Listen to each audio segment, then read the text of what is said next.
ကဲမိဒီနေ့တော့ဈေးရပြန်ပါပြီရှင်။ဒါရေဝတ်ခဲ့လဲဆိုတော့စစ်သွန်ဖြူနီ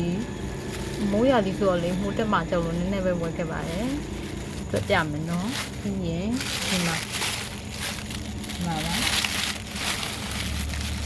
ရွှေငါးလေးတွေဝယ်လာပါတယ်။ပြီးတော့ရုပ်သီးစိမ်းမကြီးသီးစိမ်းကနေဟိုတိုက်တယ်လေပြီးရင်ဒီမှာမဲစလီဘူးနဲ့ချန်ချာတီတို့ဆောင်းမှာဖြစ်ပါတယ်ရွှေငါးပါရွှေငါးကိုလေပြုတ်ပြီးတော့မှားပြီးတော့ချစ်စားနေရအကျော်စားလိုက်ရပါတယ်เนาะဒါကတော့တွေ့ပြပါမယ်ဒါ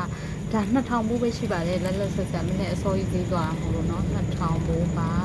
ပြီးချင်းတဲ့တို့ဆောင်းမှာဖြစ်တဲ့အတွက်မဲစလီဘူးက900ပါကြောင်ချာတီက1000ဆိုတော့1500ရဲ့ငါး2000 3500ဒါလေးကတော့800ပို့3500 800ဆိုတော့4000နဲ့300ပေါ့နော်မြုပ်ပြီးစိမ်းက900 4800ဒါကလေစစ်သွန်ဖြူနီပေါင်းမှ1000ပို့ဆိုတော့ဘယ်လောက်ဖြစ်သွားလဲ9 2000နှစ်ခွ1500 3500ဒါ1000 4500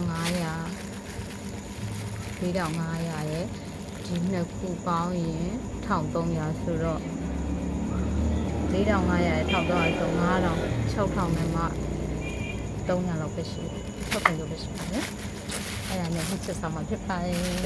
မနေ့ကတွေ့ဟင်းတက်တဲ့အစီအစဉ်ကလေးပြီးတော့အနည်းနဲ့ဘတ်ဂျက်ကစိတ်နေရပဲနော်